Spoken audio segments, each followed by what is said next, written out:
নরককুলচারে পরিণত বাজার কর্দমাক্ত জায়গায় বাধ্য হয়ে ব্যবসা করতে হচ্ছে বিক্রেতাদের। অভিযোগ বাজার সংস্কারে উদাসীন কর্তৃপক্ষ, ফলে ক্ষোভ ক্রেতা বিক্রেতাদের মধ্যে। সংস্কারের অভাবে থুকছে গোলাঘাটি বিধানসভার অন্তর্গত কাঞ্চনমালা সবজি বাজার।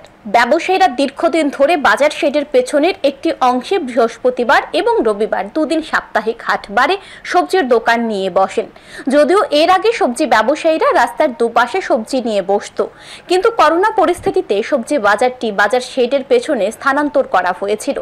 বর্তমানে এই সবজি বাজারটির এমন পরিস্থিতিতে রয়েছে যা একটু বৃষ্টি হলে সম্পূর্ণ সবজি বাজারে কাদায় পরিপূর্ণ হয়ে দুর্গন্ধ বের হয়। যেদিকে চোখ যায় শুধু কাদা আর কাদা। সামান্য একটু বৃষ্টি আসলেই সবজি বাজারে প্রবেশ করে সবজি কেনার মতো পরিস্থিতি থাকে না ক্রেতাদের।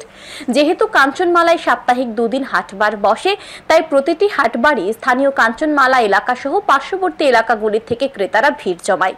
কিন্তু সবজি বাজারের এই পরিস্থিতির কারণে অনেকেই সবজি বাজারে প্রবেশ করতে চরম সমস্যার সম্মুখীন হচ্ছেন বলে অভিযোগ। বাজারটি সংস্কার করার জন্য ডুকলি আইডি ব্লকের তেমন উদ্যোগ নেই বলেও অভিযোগ। একদম বেচা কিনে হয় না, এই কাতার মধ্যে কেউ আসতে চায় না, মানুষ সব পিঠা জায়গা। বাজারটার নাম কি? বাজারটার নাম কাঞ্চনমালা বাজার। কতদিন ধরে এই সমস্যাটা? আজকে হইতেছে, আজকে পরশু বাজার দিটা মানে করবো করে আর করে না। আচ্ছা, এটা কি সবজি বাজার না? সবজি বাজার এটা।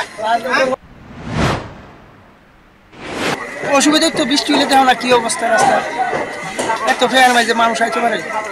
কতদিন ধরে এই সমস্যাটা? এটা তো হয়ে আছে বেশ কিছুদিন। বৃষ্টি হইলে এরকম যে থেকে বাজার করছে, বৃষ্টি হইলে বাজার মানে বাজারের মানে এটা কি সবজি বাজার?